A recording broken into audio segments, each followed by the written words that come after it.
मुअज़्ज़ज़ हाज़रीन, ज़र्रे को माहे कामिल जिसने बना दिए है,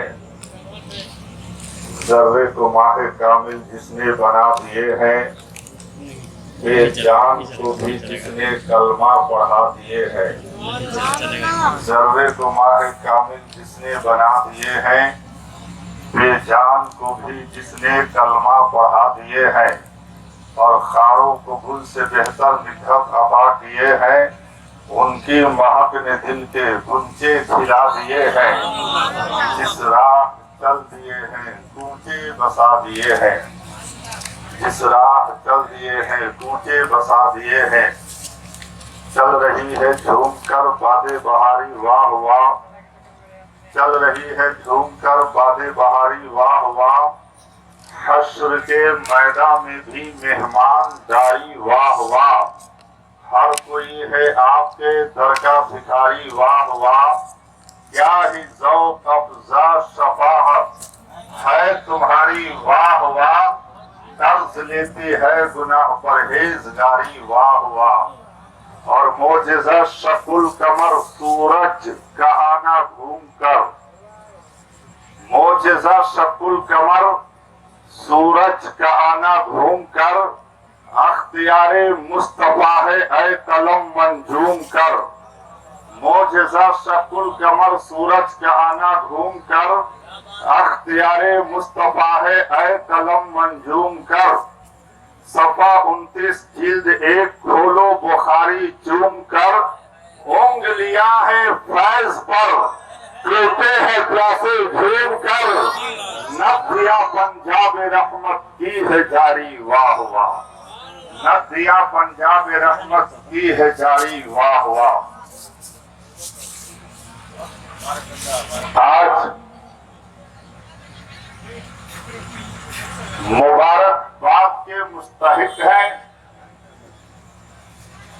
बानिए जलसा और इस इलाके से आए हुए तमाम लोग भी। और आप अपनी माथों की निगाह से देख रहे हैं कि इस स्टेज पर आबरूए अहले सुन्नत हम सबों की शान हुजूर फखरे नेपाल अपने पूरे आन बान के साथ स्टेज पर मौजूद है। आदरणीय माननीय महान युवाओं, सभी दलों के नेतागण तथा इस जलसे में पधारे बंधुगण, मैं मौलाना मुशाहिद रजा गुलाबपुर सिसवा कटैया नेपाल से स्टेज तक आया और आप जैसे महान हस्तियों के समक्ष मुझे अपने अनुभव अवगत करने का अवसर मिलना, ये मेरे लिए बहुत ही अत्यंत गौरव एवं सम्मान का विषय है। आज आप यहाँ दल और विचारधारा की भिन्न भिन्नता को छोड़कर इस जलसे, इस उर्से पाक को श्रद्धांजलि देने आए आप लोग तंत्र गण का मैं बहुत ही कोटि कोटि नमन करता हूँ। खुसूसियत के साथ हकीमे मिल्लत जीवन के भीषण से भीषण संग्राम में भी संयमी थे, अनुशासित थे, मर्यादित थे। वो लोगों के लिए बहुत ही प्रेम, समझदारी और सीख के भंडार थे। हकीमे मिल्लत का जलसों में खिताब करना स्टेज की दुनिया में वो अपनी गायकी से ऐसा भक्ति और प्रीति का माहौल बांधते जिससे पक्ष हो या विपक्ष सभी पक्षों को वो बहुत ही मार्गहीन ढंग से मोहकर मित्रों में तब्दील करने वाले व्यक्ति थे। वो व्यक्तिगत रूप से हकीमे मिल्लत व्यक्तिगत रूप से वो बहुत ही सरल थे, वो बहुत ही सुलझी हुई शख्सियत थे। हकीमे मिल्लत भवराज रूपी रस सुंदर, स्वाद, सुभाष अर्थात सुगंध से भरा हुआ एवं अनुराग रूपी रस से वो परिपूर्ण थे। वो अमरमूल संजीवनी बूटी का सुंदर चूम थे। वो आशिके अहले बैत भी थे, वो आशिके औलिया भी थे, वो आशिके उलमा भी थे, आशिके हुजूर साहिब मिल्लत। अल्लाह अकबर, अल्लाह अकबर, या हुसैन, या हुसैन, या हुसैन, या हुसैन, या हुसैन, या हुसैन। तो मैं भाईजान आप सबों से हमारी जो ताकत है बोलने की, ये आप लोगों का जो अंदाज है बैठने का, ये हमारी समझ और गुनाह बाबू ये दीनी महफिल है। सही तरीके से बैठो ना, सही से ये सोने के लिए समय आना नहीं बताइए।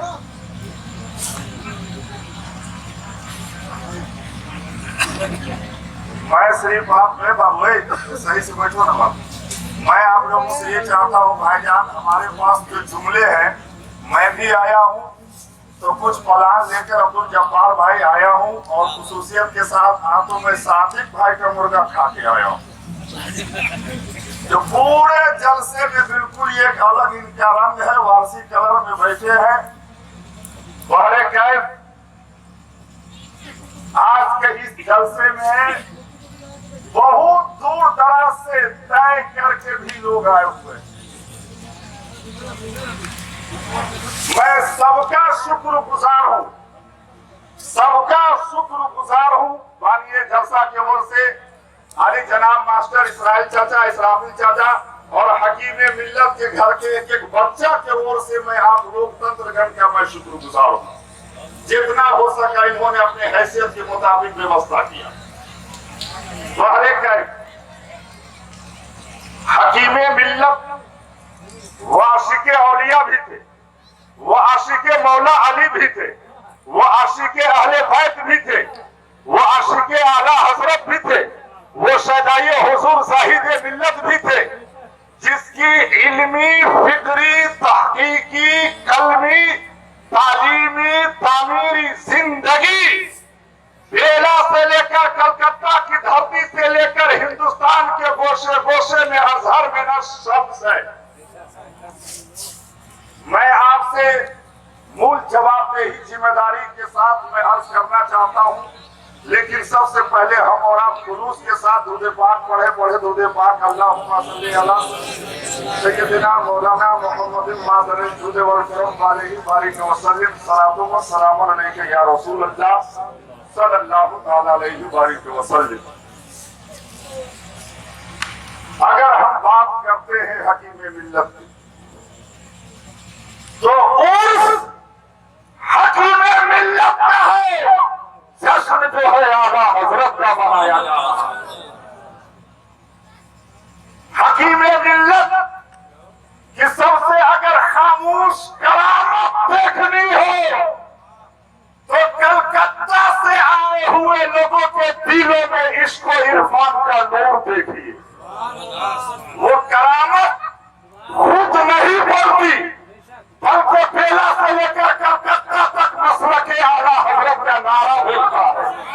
वो करामत खुद नहीं बोलती, बल्कि जामिया अशरफिया में इस्लाम नबी का इल्म बोलता है। वो करामत खुद नहीं बोलती, बल्कि इलाका से आए हुए लोगों के दिलों में धड़कन बोलती है। वो करामत खुद नहीं बोलती। यहाँ पर हुजूर फखरे मिल्लत, फखरे नेपाल की मौजूदगी में ये सारी चीजों के हम और आप एहसास कर रहे हैं। मुफ्ती उस्मान साहब की मौजूदगी में इलाके से आए हुए लोगों के दिलों का जो है जज्बा बोल रहा है। वो करामत खुद नहीं बोलती, लोगों का हौसला बोलता है। और मैं जिम्मेदारी के साथ अर्ज कर रहा हूँ, हकीम मिल्लत, फखरे मिल्लत की शख्सियत पर पत्थर मारने वालों का ही रोक। अरे जंग पहलवानी जीत के ये मत समझ लेना कि तुम योद्धा बन गए हो। समंदर की मौतें चाहे कितनी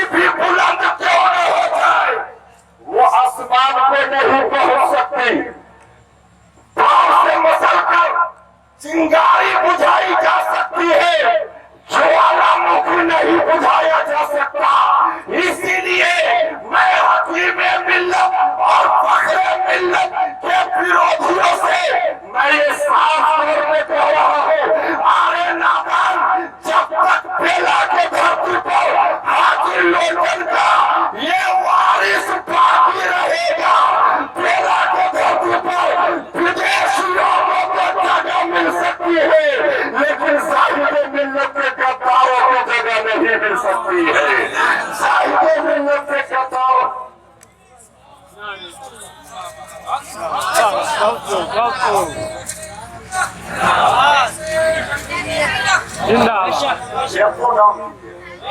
मोहब्बत से बोलिए सुभान अल्लाह, और मोहब्बत से बोलिए सुभान अल्लाह, और खुलूस से बोलिए सुभान अल्लाह।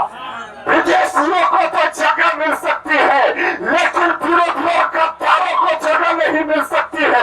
इसलिए कि हकीमे मिल्लत को इस बात का कतई परवाह नहीं था कि छप्पर हके छत बने कि न बने, बेटे के पास गाड़ी घोड़ा बंगला हो कि न हो, इनके वजूद इनकी जिंदगी में कोई हवेली बने कि न बने, लेकिन सीना में जुनून इस बात का जरूर था कि हकीमे मिल्लत जाहिदे मिल्लत के सराद में और हाजी लोटन के इलाके में कोई मसला के आला हजरत का बाकी न आए पाए, कोई ताजुल शरीयत के दुश्मन न आए पाए, कोई फखरे मिल्लत का विरोधी न आने पाए।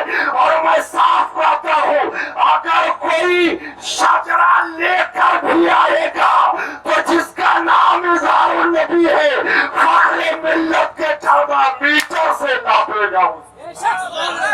नारे तकबीर, अल्लाहू अकबर, नारे तकबीर, नारे रिसालत, वास्ता दामन, वास्ता दामन, भैया का दामन, नारे तकबीर। कोई शजरा लेकर भी आएगा तो उसे फखरे मिल्लत के थर्मामीटर से, जिसका नाम अताउन नबी है, जिसका नाम इज़हारुन नबी है, वो नापेगा। आज इस बेला के उर्से हकीमे मिल्लत में आने वालों, इलाके के चारों तरफ से आए हुए लोगों, मैं साफ आपसे अर्ज कर रहा हूँ, और जब आप यहाँ से जाएंगे तो ये गांठ बांध करके अपने दिलों में आप चले जाए कि हकीमे मिल्लत ने अपने आल को, अपने औलाद को इनमें दीन की तालीम और तरबियत से उसका सीना इतना मुसज्जन कर दिया है, इतना आला कर दिया है कि जिसका नाम अताउन नबी है, जिसका नाम इज़हारुन नबी है, वो अपनी जान की दुश्मनों से तो समझौता कर सकता है, वो अपने खानदान की खानदानी दुश्मनों से तो समझौता कर सकता है, वो अपनी जायदाद की दुश्मनों से तो समझौता कर सकता है, लेकिन साहिबे मिल्लत और मसला के आला हजरत के गद्दारों से समझौता नहीं कर सकता।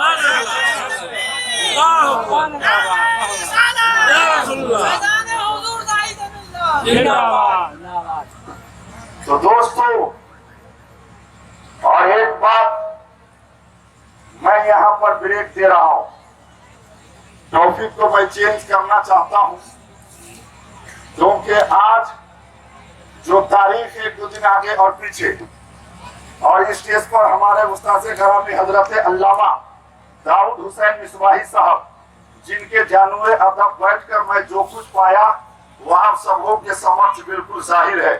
मेरे अंदर उतनी वुसअत और ताकत नहीं, लेकिन इन उलमाए कराम की जुती का खाक मेरे आपका सुरमा बनता है, फिर आप जैसे लोगों के मौजूदगी में ये गुलाम और खादिम आपका हाजिर होता है। थोड़ा सा बोलिए ना भाई जान,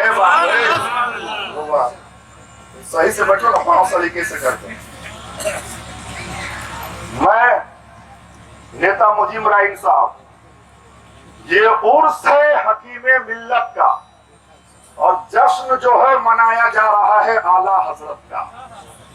अगर हम बात करते हैं आला हजरत की, इज़हारुन नबी भाई, तो आला हजरत के कलाम और जबान पर और बयान पर जो कुदरत हासिल थी, वो किसी एक जबान के साथ खास नहीं, वो कई जबानों पर उबूर रखते थे। और जिस जबान को आप अपना जरिए इजहार बना ले, उस जबान के तमाम तर वो जुमले वो अल्फाज मेरे इमाम के बेपाया हाफजे में मुस्तहजर हो जाते थे। और आप मौका और महल के एतबार से जिस लफ्ज को आप अपना मौसू समझते, उस लफ्ज को आप वहां पर उस दिलकश अंदाज के साथ लाते जिससे खुश गुफ्तारी का हक अदा कर दिया करते थे। आपका कलाम चाहे नस्र के अंदर हो चाहे नस्ल के अंदर, वो तमाम कलामों के अंदर मुसज्जा अल्फाज की लड़ियां, मुकफ़्फ़त जुमलों की ऐसी मालाएं मिलेंगी जिससे बंदे की अक्ल जो है दंग रह जाती है। बिलाशुबह फसाहत और बलागत का एक अछूता शाहकार, दिलकश इशारा, रोशन तिलमियात, खूबसूरत इस्तिहारात, खुशनुमा तस्रीहात पर हसीने जमील फसाहत और बलागत बेनजीर हसीने जमील का हसीने जमील पर मुश्तमिल मदह सहाबा, नाते रसूलुल्लाह, कुतुबे फिक्र, आका पर दुरूद सलाम, ये तमाम तर चीजें मेरे इमाम के खिदमत हस्ती में अल्लाह ने जागुज़ी फरमा दिया है। यही वजह है कि कहीं हम्द के गुंजे चटक उठे हैं, तो कहीं नात के फूल खिल उठे हैं, तो कहीं मनकबत के गजरे तैयार हो गए हैं, तो कहीं दुरूद सलाम की डालियां बन गई है। आप अंदाजा लगाए केवल हदायत बख्शिश का, अगर उसके अंदर हमद है मजीद भाई तो कमाल के हमद है, नाते मुस्तफा है तो बेमिसाल है, जिसमें फसाहत भी नाश करती है, बलागत भी झूम झूम उठती। इसलिए इमाम अहमद रजा एक हिंदुस्तानी का नाम नहीं है, बल्कि एक नजरिए का नाम है। इमाम अहमद रजा सीना को मदीना बनाने का नाम है। इमाम अहमद रजा इसकी मेराज का नाम है। यही वजह है कि जब फतवा देना शुरू किया तो फतावा रज़विया लिख दिया, जब तर्जमा कुरान करना शुरू किया तो कंजुल ईमान लिख दिया, जब इल्मे गैबे मुस्तफा की बात आई तो अब दौलतुल मकिया जैसी शाहकार किताब को आपने लिख दिया। और जब आप लिखने पर आए तो 1000 से शायद किताब को आपने तसनीफ कर दिया। बिला तशरीह मुशाहिद रज़ा को अर्ज करने में दिया जाए, मैं तो साफ कहता हूँ वो दुनिया का कौन ऐसा फन नहीं है जिस फन में इमाम अहमद रज़ा की किताबें मौजूद ना हो। तफसीर में देखेंगे तो 7 किताबें मौजूद है, हदीस में देखेंगे तो 45 किताबें मौजूद है, में देखेंगे तो 22 किताबें मौजूद है, और तजवीद में देखेंगे तो 70 किताबें मौजूद है, तो सब में देखेंगे तो 9 किताबें मौजूद है, तारीख में देखेंगे तो 13 किताबें मौजूद है,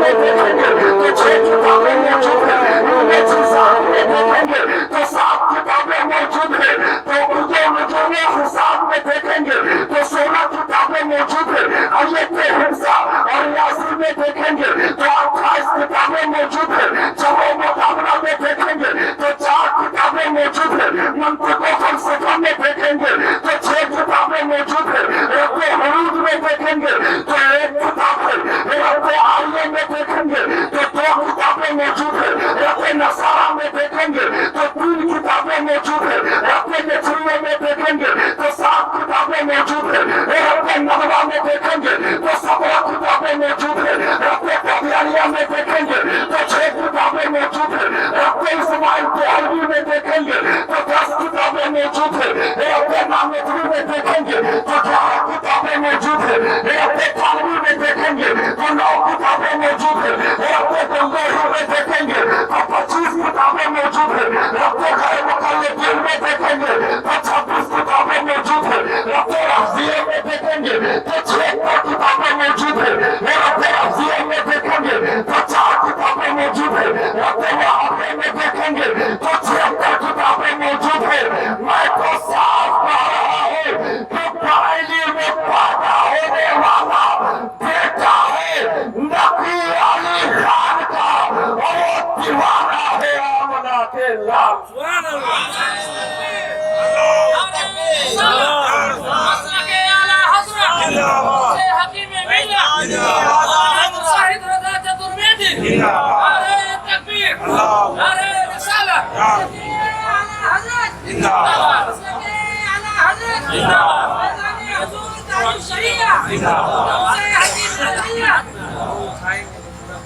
दोस्तों, आला हजरत की जात वो जात है, वो शख्सियत है जिसको कोई भी मुल्ला या मौलवी आपकी उसकी रसाई तक पहुंचना चाहे तो किसी के अंदर इतनी जुर्रत और ताकत नहीं है। अगर सर उठाएगा तो उल्टे वो गिर जाएगा, लेकिन आला हजरत तक वो नहीं पहुंच पाएगा। इसलिए कि सरकार आला हजरत वो अपने आप में आला नहीं बने हैं, बल्कि मदीने वाले आका ने उसे आला बनाया। अब उसकी वजह क्या है? आला हजरत अपने औलाद के लिए नहीं, बल्कि पूरी दुनिया के मुसलमानों के लिए आप उसके फिक्र में लगे रहे। जब नबी से अकीदत तो अल्लाह ने उसे आला बना दिया।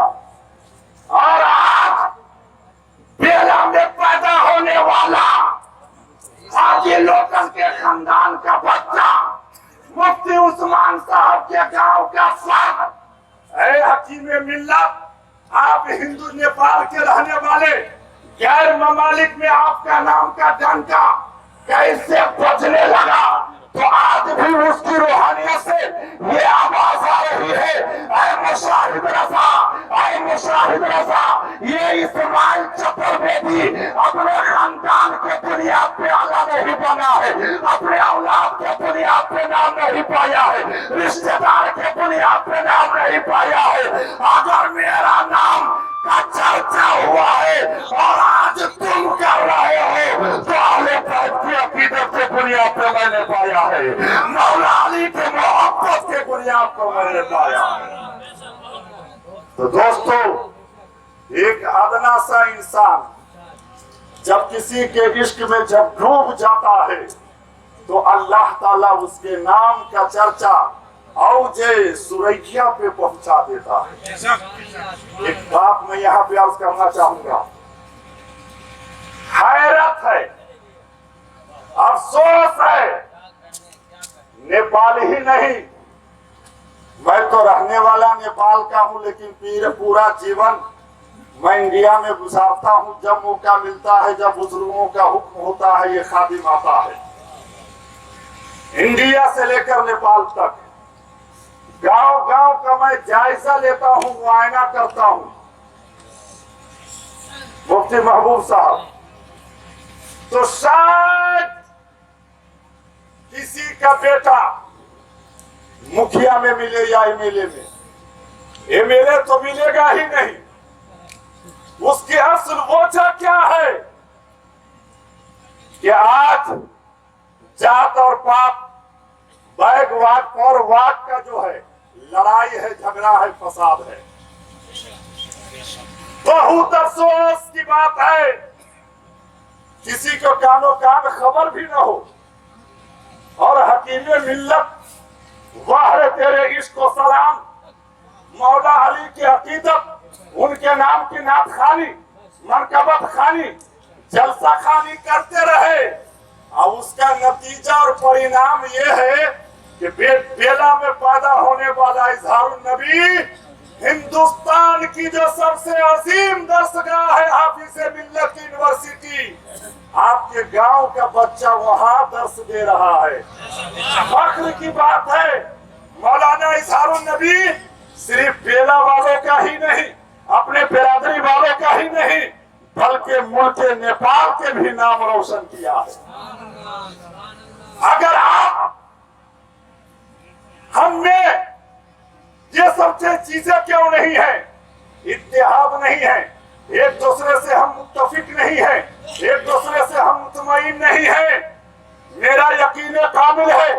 इसी यकीन और मुतमईन न होने के लिए हुजूर फख्र मिल्लत ने भवरपुरा के धरती पर आज से साल भर करीब साहित्य मिल्लत इत्तेहाद कमेटी को गठन दिया।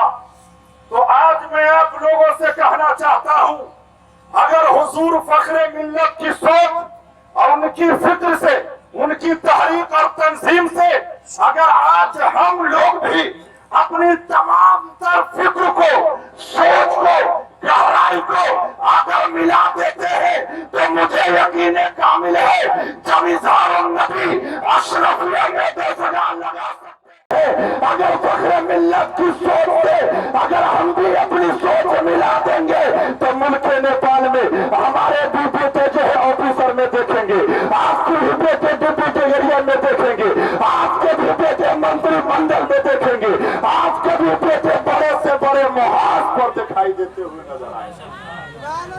तो आज झगड़ा और फसाद विवाद से ज्यादा जरूरत है। आज हकीमे मिल्लत चले गए, सारे लोग यही हैं, आज वो तनहा गए हैं। लेकिन अगर कोई सवाल कर दे कि वो कुछ नहीं किए तो सबसे बड़ी चीज ये है कि उनका बेटा इतने बड़े आलिम दीन है कि हिंदुस्तान नहीं, नेपाल नहीं बल्कि हिंदुस्तान के अजीम यूनिवर्सिटी में दर्स दे रहे हैं। वो इतने बड़े आलिम दीन है। यही उनकी जिंदगी की सबसे बड़ी करामत है। और इससे बड़ी क्या दौलत चाहिए, प्रॉपर्टी चाहिए। इल्म वो चीज है जिससे इंसान मरता नहीं है। हकीमे मिल्लत आज कब्र की गोद में है।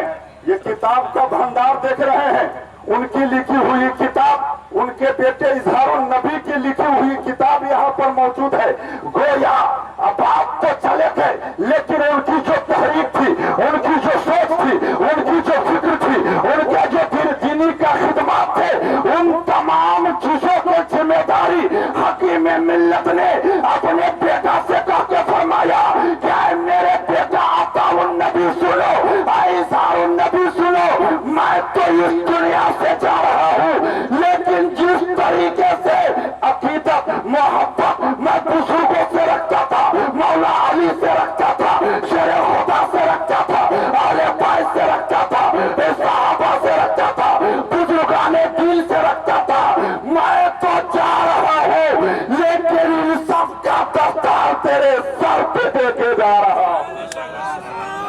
आज उसी को आबाद रखते हुए आज ये उलमे की तादाद देख रहे हैं।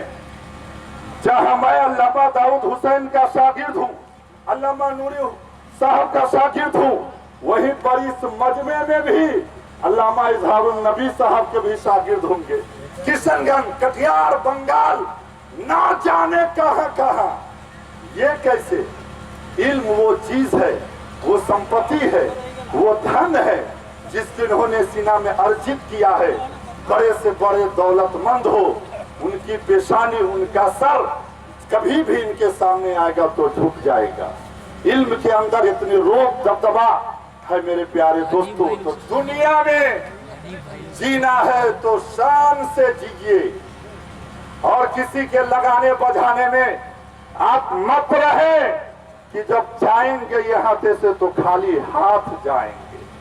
हकीमे मिल्लत तो गए, लेकिन वो अपनी अमानतों के अमीन और नायब बनाकर अपने बेटे को गए हैं।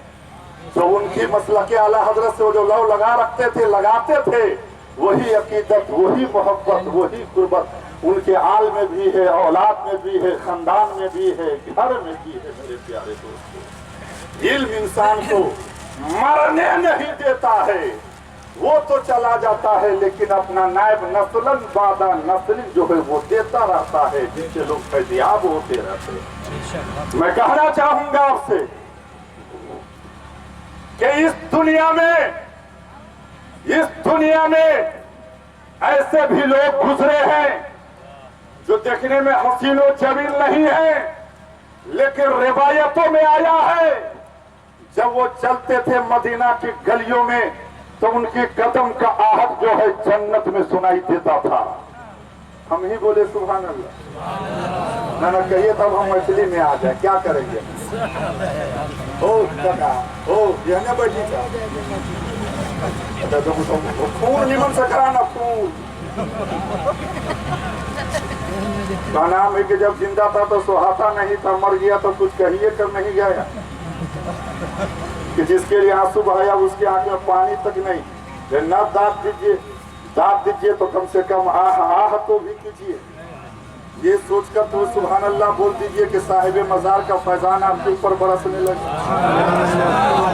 देखो नु भाई है तो वही है जलता हो कि तू देख लाएगी।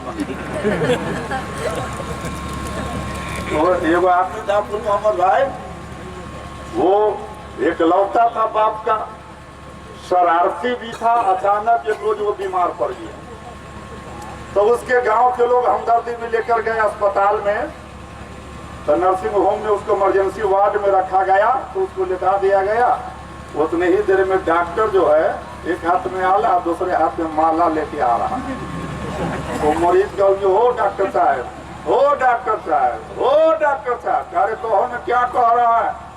कहा डॉक्टर साहब आला जो ले लिए वैसे तो हम बुझी थी कि यहाँ चेक करबे, लेकिन माला यहाँ कैला ले लिए कि बोलो हम तो पहली बार आए हैं ना ऑपरेशन कराने। तो डॉक्टर कहा कि बउआ रे न घबरो, हम भी पहली बार आए हैं ऑपरेशन करने। माला तो हम इसलिए, आला तो हम इसलिए लाए हैं कि चेक करेंगे, और माला हम इसलिए लाए हैं कि ऑपरेशन करने में सफल हो गया तो ये माला हमको तू पहना देगा ताकि सीना तान कर हम निकलेंगे। आ कहीं कि हम फेल हो जाओ तब तक तू मर न जाइबे, नहीं माला हम तोरा पहना दे।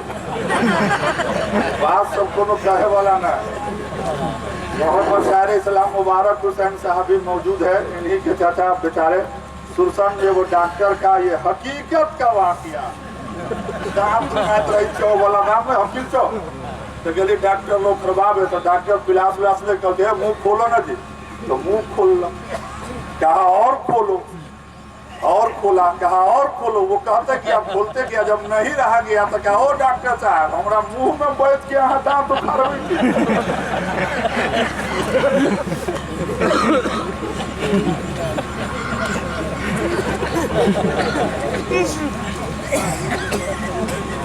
अब यो कुछ न हो चुकी।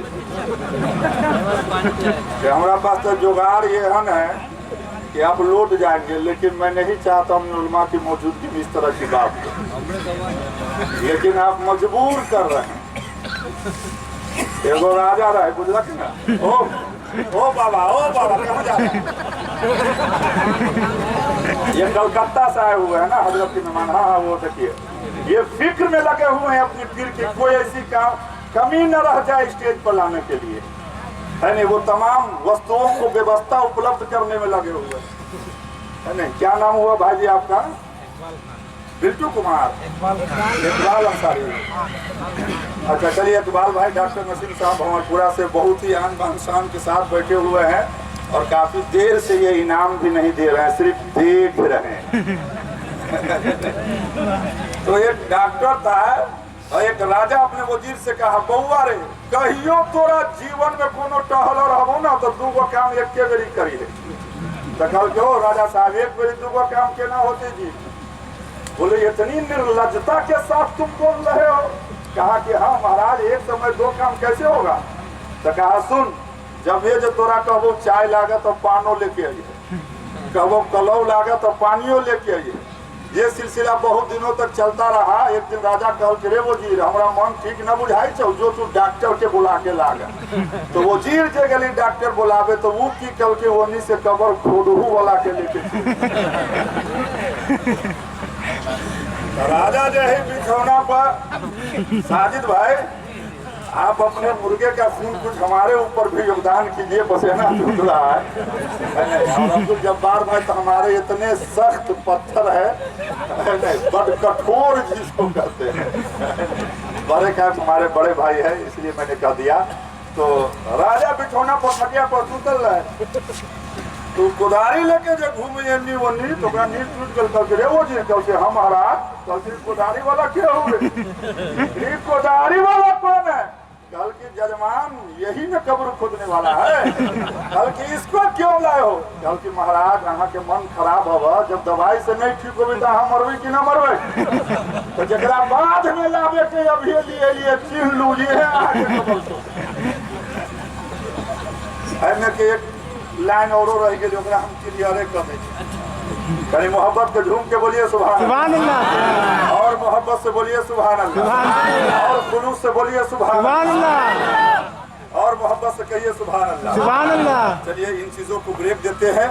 हम बात कर रहे हैं हजरत अल्लामा इस्माइल हसनी चतुर्वेदी साहब रहमतुल्लाह अलैह पर। उनके जो दीनी खिदमात हैं, जो कारनामे हैं, जो कारकर्दगी है, ये छुपी हुई नहीं है, बिल्कुल छपा हुआ है। वो कितने बड़े खतीब थे, जब वो बोलने पर आ जाते थे तो सबकी बोलती वो बंद कर देते थे। बड़े भाई नकीब आज़म हिंदुस्तान फूल मोहम्मद साहब अपनी जीवन करियर में नहीं तो कम से कम ये 100 नकाबत तो जरूर किए होंगे। वो अपने मुल्क नेपाल का नाम रोशन किए तकरीर से, तहरीर से, सरकार की हदीस पढ़कर। शरीयत और तरीकत के मामले में वो कभी भी किसी से समझौता नहीं कर सकते थे। सिर्फ रजा वालों के घर वो मेहमानी करते थे। अपने मुखालिफिन के यहाँ कतई वो आना जाना नहीं करते थे। उनके जीवन का सादगी ये था कि किसी के दरवाजे पर जाते जो कुछ मिलता विदाउट नाज नखरा के खुलूस के साथ उसे वो कबूल कर लेते। हकीम मिल्लत मौला अली शेर खुदा अहले बैत से बहुत अटूट मोहब्बत करते थे। कुछ दिनों पहले मार्च में हाजी लोटन साहब के उर्स वो मनाया, जिसमें मैं भी मौजूद था। कुछ पल, कुछ क्षण जो मैंने उनके साथ बिताए हैं वो आज भी मेरे मंजर के सामने हैं। जब भी बात करूं उस पीरियड में मौला अली का नाम आ जाता था। तो उनकी रूह की ताजगी के लिए मैं मौला अली के ऊपर एक बात अर्ज करने जा रहा हूं। मोहब्बत से कहिए सुभान अल्लाह, और मोहब्बत से बोलिए ना, और मोहब्बत से बोलिए सुभान अल्लाह।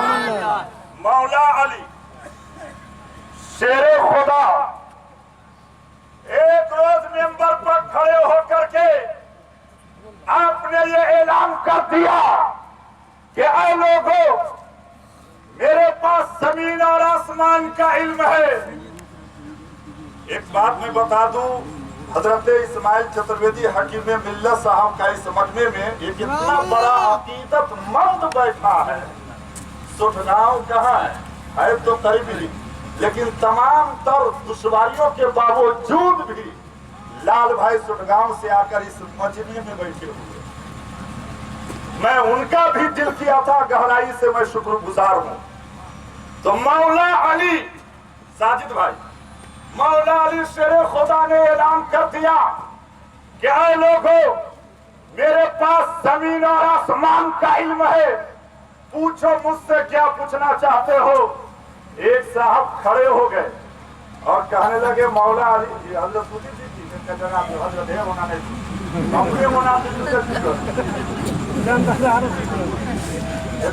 नारे तकबीर, नारे रिसालत, मुझसे हकीम मिल्लत, मसलक आला हजरत हुजूर फखरे नेपाल। आप लोग थोड़ा मौला अली शेरे खुदा, आपने ऐलान कर दिया मेरे पास जमीन और आसमान का इल्म है, पूछो मुझसे क्या पूछना चाहते हो। एक साहब खड़े हो गए और कहने लगे मौला अली, जब आप दावा कर रहे हैं, चैलेंज कर रहे हैं, तो ये बता दीजिए इस समय हजरत जिब्रील कहाँ है। बोलिए ना लो भाई जी, हो आप लोग उधर क्यों मुंतशिर हो रहे हैं।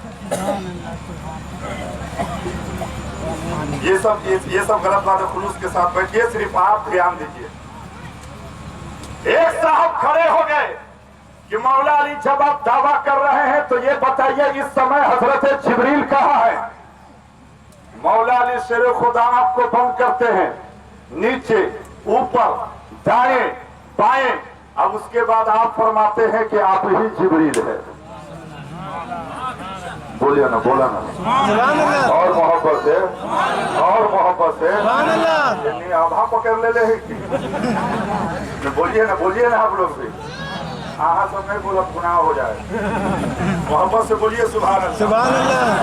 आप फरमाते हैं कि आप ही जिब्रील हैं। हजरत जिब्रील ने फरमाया, अरे अली मैं कैसे मान लूं कि मैं जिब्रील हूं, आप मुझे दलील दीजिए, मुतमईन कीजिए।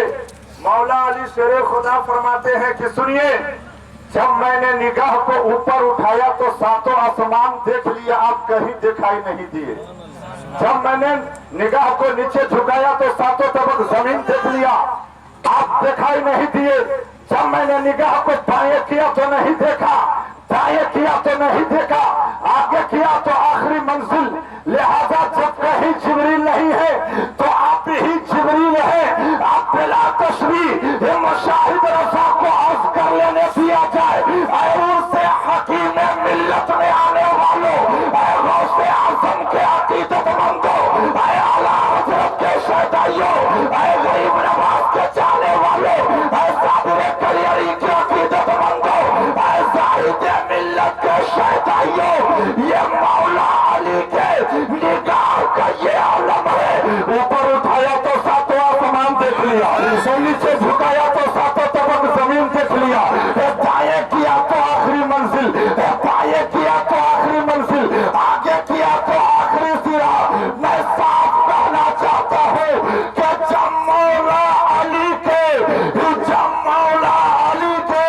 निगाह का ये आलम है तो मेरे मुस्तफा की निगाहे नबूवत का क्या आलम।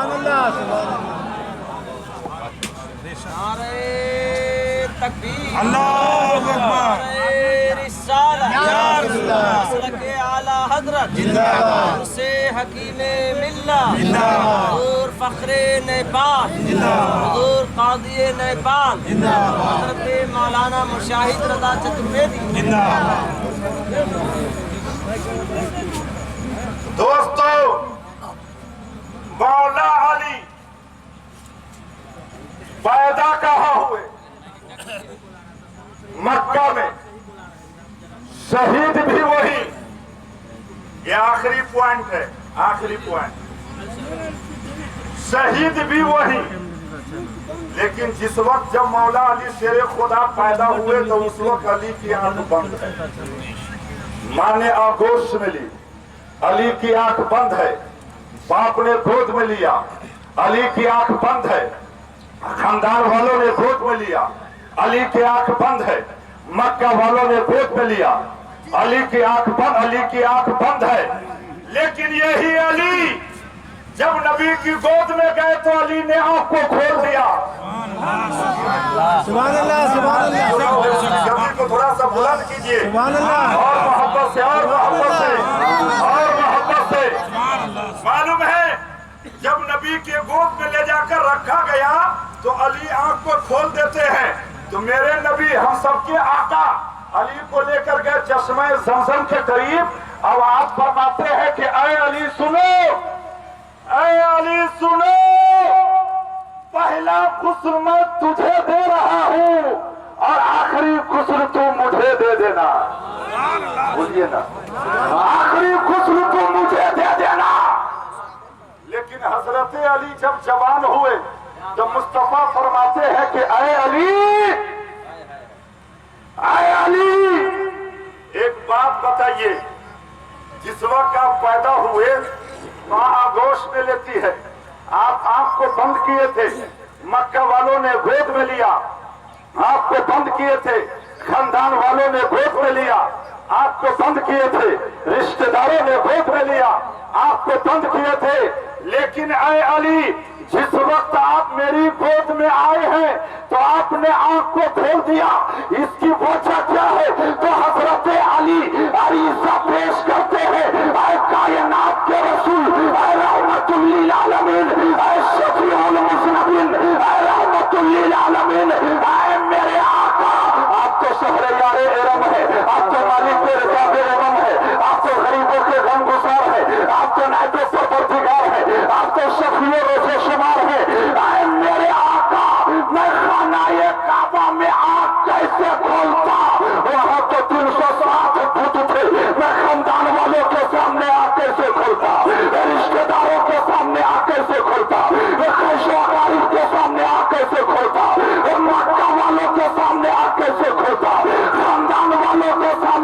से खोलता।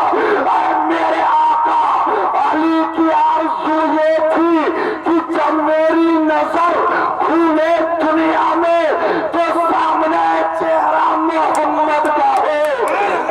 मेरे आका अली की मुराद पूरी हो गई और अली ने आपको खोल दिया।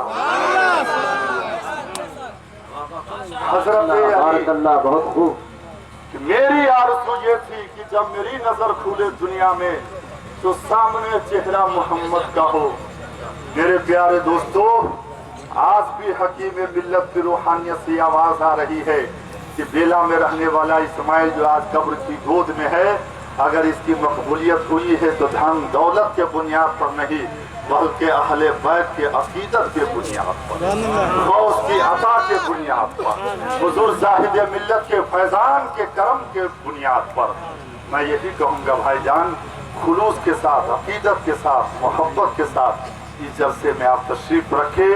बहुत बड़े खतीब पूर्णिया से आए हैं, कलकत्ता से शायर आए हैं, दिगर शोरा यहाँ पर मौजूद है। सब आपके लिए आए हैं, सबका आप सुन करके जाए। इन्हीं बातों पर अपनी बात को मैं खत्म करता हूँ। अल्लाह सुनने और सुनाने से ज्यादा अमल करने की तौफीक अता फरमाए। व आखिर दवाना अल्हम्दुलिल्लाहि रब्बिल आलमीन। अस्सलामु अलैकुम।